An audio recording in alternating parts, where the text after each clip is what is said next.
Why not to go in Europe, USA, Canada and Australia? Europe, Canada, Australia जैसे देशों में या USA जैसे देशों में क्यों नहीं जाना चाहिए? सत श्री अकाल दोस्तों, मेरा नाम है हरजिंदर सिंह और आप देख रहे हैं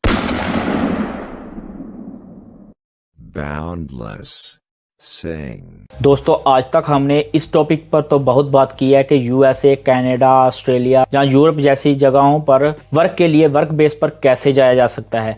बट आज का जो टॉपिक है वो बहुत हटकर रहने वाला है। आज हम इस टॉपिक पर बात करेंगे कि इन देशों में क्यों नहीं जाना चाहिए, क्या ऐसी प्रॉब्लम्स फेस आपको करनी पड़ सकती है अगर आप वर्क बेस पर जहां अपना फ्यूचर सेट करने के लिए इन देशों में जाते हो। तो दोस्तों, जब आप अपने देश को छोड़कर, अपने परिवार को छोड़कर इन देशों में काम के लिए, जॉब की तलाश के लिए जाते हो तो सबसे पहले जो आपको प्रॉब्लम फेस करनी पड़ती है वो करनी पड़ती है होम सिकनेस। आप बिछड़ जाते हैं अपने परिवार से और जिसकी वजह से कई तरह की साइकोलॉजिकल प्रॉब्लम्स भी आनी शुरू हो जाती हैं। स्वभाव चिड़चिड़े हो जाते हैं, इंसान डिप्रेशन में रहना शुरू कर देता है और भी कई सारी मेंटल और हेल्थ के रिलेटेड डिसीजेस आना शुरू हो जाती है। एक जिस देश में आप शुरू से रहे हो उस देश का पवन और पानी, मतलब खाना पीना आपका कैसा है, खान पान कैसा है, वो दूसरे देश में जाने के कारण, एकदम से चेंज होने के कारण भी आपकी बॉडी में काफ़ी सारी प्रॉब्लम्स आनी शुरू हो जाती हैं।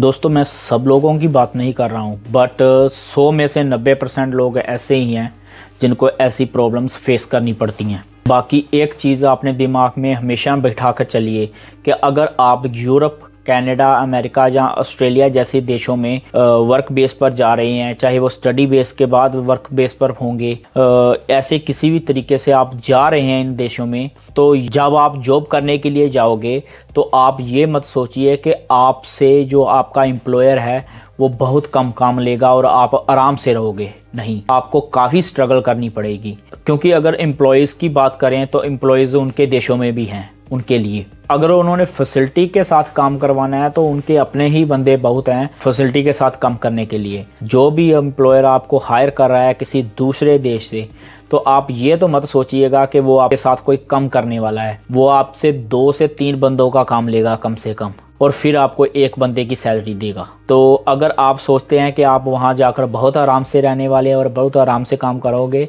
तो ये चीज़ तो भूल जाइए। चाहे वो ऑफिस जॉब हो, चाहे वो कोई कंस्ट्रक्शन जॉब हो, चाहे वो किसी भी तरह की फिजिकल जॉब हो, आपको स्ट्रेस तो रहने वाला ही है। क्योंकि आप खुद सोचिए, एक एम्प्लॉयर आपको किसी दूसरे देश से हायर कर रहा है और आपको ले जाकर वहां पर आपका वीजा प्रोसेस भी कर रहा है, सारा काम कर रहा है, ठीक है ना, आपको अकोमोडेशन दे रहा है, आपको खाने के लिए दे रहा है। काफ़ी सारे एम्प्लॉयर ऐसे करते हैं। तो क्या कारण है वो आपके लिए इतना कर रहा है? उसको सस्ते में, कम सैलरी में एक लेबर मिल रही है जिससे वो अपने देश के लोगों से कई गुना ज़्यादा काम करवा सकता है। बस यही है, और कोई सगा नहीं है आपका कि आपको वो बहुत आराम से रखेंगे, ठीक है ना। काम तो वो करवाएंगे और पैसे भी कम देंगे अपने देश के लोगों के हिसाब से। तीसरे नंबर पर आती है दोस्तों महंगाई। ये जो देश है ना दोस्तों, ये बहुत महंगे देश हैं। इनमें हर चीज़ महंगी है, हर चीज़ नॉर्मल से कई गुना ज़्यादा महंगी है। मतलब कुछ चीज़ें सस्ती भी होंगी, जैसे कनाडा वगैरह में, अमेरिका वगैरह में इलेक्ट्रॉनिक्स काफ़ी सस्ता मिल जाता है, बट तकरीबन बाकी चीज़ें महंगी हैं। मतलब आपकी उस देश की इनकम के हिसाब से, आपकी पॉकेट के हिसाब से खर्चा है, महंगाई है, वो बहुत ज़्यादा है वहाँ पर। अगर तो आप वहाँ से कमाकर अपने देश में वापस भेज रहे हो तो फिर तो कोई प्रॉब्लम नहीं है। बट अगर आप सोच रहे हो कि वहाँ से कमाकर वहीं पर खर्चा करना है, अपने परिवार को वहीं पर पालना है, तो एक बंदे का काम नहीं है वो। जैसे यहाँ पर होता है ना हमारे देश में कि एक बंदा कमा रहा है और 3 से 4 लोग उसके सहारे बैठकर खा सकते हैं, मतलब अपने घर का काम करते हैं, कोई पैसा नहीं बाहर से कमा कर लाते। एक बंदा कमा रहा है, बाकी उसकी इनकम से ही खा रहे हैं। ऐसा वहाँ नहीं हो सकता। वहाँ पर जितने भी घर के लोग हैं, जो मैच्योर हैं, जो अडल्ट हैं, उनको इनकम के लिए, इनकम बढ़ाने के लिए, अपने खर्चे चलाने के लिए काम करना पड़ेगा, जॉब करनी पड़ेगी, तभी अपने घर का खर्चा चला सकते हैं, वरना नहीं चला सकते।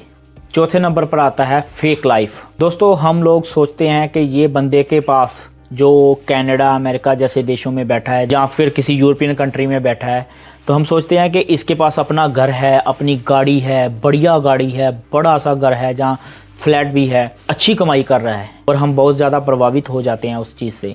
बट असल में उसकी ये लाइफ जो है ना, फेक लाइफ है। अभी आप पूछेंगे कि ये कैसे हो सकता है, फेक लाइफ कैसे हो सकती है। तो दोस्तों होता क्या है कि जो यूएसए है, यूरोप है, कनाडा है, ऑस्ट्रेलिया है, इन जगहों पर घर की कॉस्ट बहुत बड़ी है, बहुत ज्यादा कॉस्टली होते हैं घर, क्योंकि 36 तरह के टैक्स होते हैं, 36 तरह के प्रॉब्लम्स होती हैं, कानूनी झंझट होते हैं। ऐसा नहीं है अपनी इंडिया की तरह या अपने देशों की तरह के कहीं भी अपने पास प्लॉट है, बस मिस्त्री को बोला और घर बनाना चालू कर दिया। ऐसा नहीं कर सकते, उधर कई तरह की परमिशन होती है, कई तरह की प्रॉब्लम्स होती हैं, कंस्ट्रक्शन कंपनीज हायर करनी पड़ती हैं, तो घर की कॉस्ट जो है बहुत ज़्यादा बढ़ जाती है। तो होता क्या है जनरली कि वहाँ लोग क्या करते हैं, वो करते हैं कि अपना घर लेना है, उसके लिए किसी बैंक से क्रेडिट कार्ड के बेस पर 20% जो है अपनी अमाउंट पे करते हैं, अपने घर की डाउन पेमेंट करते हैं, बाकी का सारा पैसा जो है बैंक से उठा लेते हैं हाउस लोन के रूप में। अभी वो पैसा इतना ज्यादा होता है कि वो आसानी से तो दे नहीं सकते, तो वो क्या करते हैं कि 27 साल की किस्तें बनाते हैं। उसमें क्या होता है कि 27 सालों तक की जब तक की उनकी किस्तें हैं,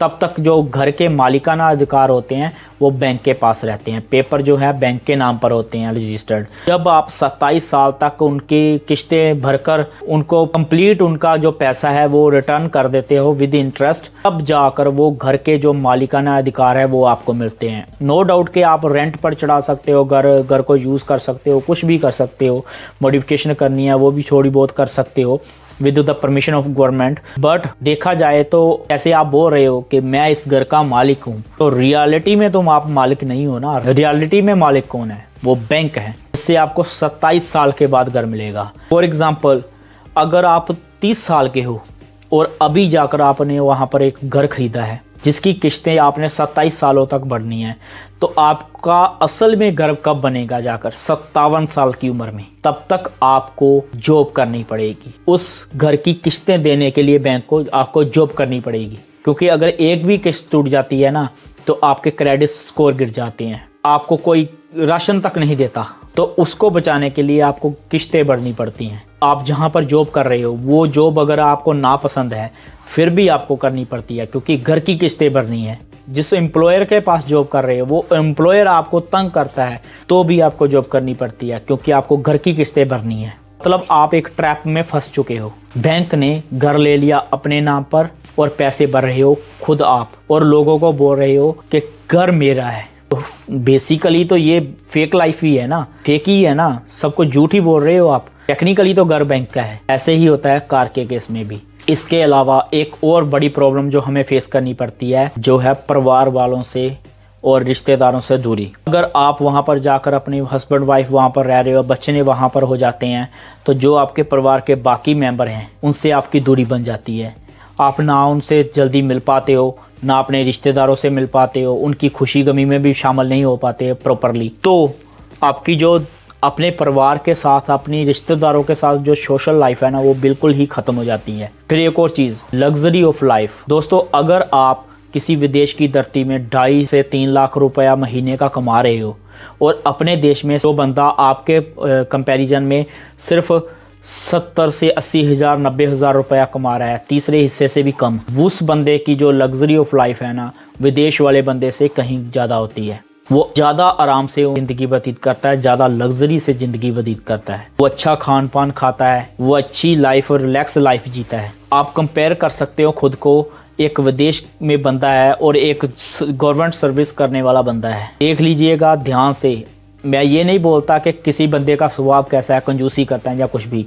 अगर कोई बंदा खुले दिल से जीने वाला है, तो जो बंदा गवर्नमेंट सर्विस कर रहा है इंडिया में या अपने देशों में, वो पैसा तो चाहे कम कमा रहा है उन विदेशों वालों के हिसाब से, बट उसकी लग्जरी ऑफ लाइफ जो है, उसकी रिलैक्स लाइफ जो है वो विदेश वालों से कहीं ज़्यादा अच्छी है। उसको स्ट्रेस बहुत कम है। तो ज़िंदगी जो है वो काटनी नहीं होती, ज़िंदगी जीनी भी होती है। दोस्तों अगर मैं टिपिकली बात करूं अपने देश इंडिया की, तो मैं मानता हूं कि हमारे देश में करप्शन, बेरोजगारी या फिर bad system problems, politics problems, बहुत सारी प्रॉब्लम्स हमारे देश में है। इस देश में नहीं होती यार। मतलब हो सकता है कि हमारे देश में थोड़ी ज़्यादा है, बट उन देशों में भी है। ये नहीं है कि वो देश पूरे के पूरे दूध के दूल्हे हैं, उन देशों में भी प्रॉब्लम है। बट फिर भी अगर हम कंपेयर करें तो हमारा देश जो है उन देशों से कई चीज़ों में काफ़ी अच्छा भी है। टेक्निकली या फाइनेंशियल थिंग को साइड पर रखकर अगर बात करें तो आज भी हमारे देश में प्यासे को पानी पिलाने वाले बहुत मिल जाते हैं, भूखे को खाना खिलाने वाले बहुत मिल जाते हैं, अपने बुजुर्गों को संभालने वाले बहुत मिल जाते हैं, रिश्तों की कदर करने वाले बहुत मिल जाते हैं। ये जो चीज़ें हैं ना वो आपको वहाँ पर जाकर उन देशों में जाकर मिसिंग मिलेंगी। कोई आपका अपना नहीं मिलेगा आपको वहाँ पर। मैं 100% नहीं बोल रहा पर 90% ऐसे ही होता है। उन लोगों का तो छोड़ो, जो लोग हमारे यहाँ से उधर जाते हैं वो भी ऐसा ही करते हैं। तो ये चीज़ें भी आपको विदेश में जाकर फेस करनी पड़ सकती हैं। दोस्तों, चाहे हमारे देश में काफ़ी ज़्यादा वेस्टर्न प्रभाव आ चुका है, फिर भी हमारा कल्चर जो है कई चीज़ों में उन देशों से रिच है। बाकी रही विदेश जाने की बात और यहाँ रहने की बात, तो हो सकता है कि किसी की मजबूरी हो सकती है कि उसको यहाँ पर अच्छी जॉब नहीं मिल रही बेरोजगारी होने की वजह से। चाहे कोई भी देश है, अपना इंडिया है, चाहे नेपाल, पाकिस्तान, बांग्लादेश, कोई भी देश है, उसको अच्छी जॉब नहीं मिल पा रही, अच्छी इनकम सोर्स नहीं मिल पा रही, उसकी मजबूरी है किसी देश में जाने की अपने देश को छोड़कर। उस चीज़ को समझा जा सकता है कि उसकी मजबूरी थी, उसको जाना पड़ा। बट अगर हम कहें कि जो लोग अच्छे हैं फाइनेंशियली यहाँ पर और फिर भी वो शौकिया तौर पर जाना चाहते हैं इस देश को छोड़कर के हम वहाँ पर जाकर रहेंगे, मेरे हिसाब से तो वो सही चीज़ नहीं होगी। बाकी ये मेरी ओपिनियन है, मैं ये नहीं कहता कि मैं ही सही हूँ। हो सकता है आपकी कोई और भी चीज़ें हो जिसकी वजह से आप छोड़कर जाना चाहते हो अपने देश को। बट मेरे हिसाब से तो जो बंदा फाइनेंशियली यहाँ पर स्ट्रॉन्ग है, अपने देश में स्ट्रॉन्ग है, उसको तो कंट्री छोड़ने की ज़रूरत नहीं है, क्योंकि वो बिल्कुल हमसे अलग लोग होते हैं। कभी भी वो आपको अपना हिस्सा, अपनी ज़िंदगी का हिस्सा नहीं बनाएंगे। हाँ, आपको दोस्त मिलेंगे वहाँ, आपके साथ मजाक करने वाले, हंसी मजाक करने वाले सर दोस्त मिलेंगे। बट अगर बोलेंगे इक्वालिटी की, तो उन देशों में आपको इतनी इक्वालिटी नहीं मिल पाएगी जितनी अपने देश में मिलती है। यहाँ पर तो आप लड़कर भी ले लेते हैं, वहाँ पर वो काम नहीं चलता। ये बातें समझने की हैं। बट ये वही इंसान समझ सकता है जो इसको अच्छे से डीपली इस पर विचार करेगा और ध्यान से इसको सोचेगा कि मैं विदेश में जाकर क्या पाने वाला हूँ और उसके लिए अपने देश में क्या खोकर जा रहा हूँ। बाकी दोस्तों, चॉइस आपकी है, ये आपके ऊपर है कि आप क्या करना चाहते हैं। मैं तो बस अपने विचार ही दे सकता हूँ। दोस्तों, चलिए इसी के साथ करते हैं इस वीडियो का एंड। आज की वीडियो में बस इतना ही। अगर बातें काम की लगी हो तो वीडियो को लाइक कीजिए, शेयर कीजिए अपने दोस्तों के साथ और चैनल की सपोर्ट के लिए चैनल को सब्सक्राइब कीजिए और बेल आइकन का बटन दबाना मत भूलिए, ताकि मेरी लेटेस्ट वीडियो का नोटिफिकेशन आप तक हमेशा ही पहुँचते रहे। तो चलिए दोस्तों, मिलते हैं किसी नई वीडियो में किसी नई टॉपिक के साथ। तब तक के लिए सत श्री अकाल।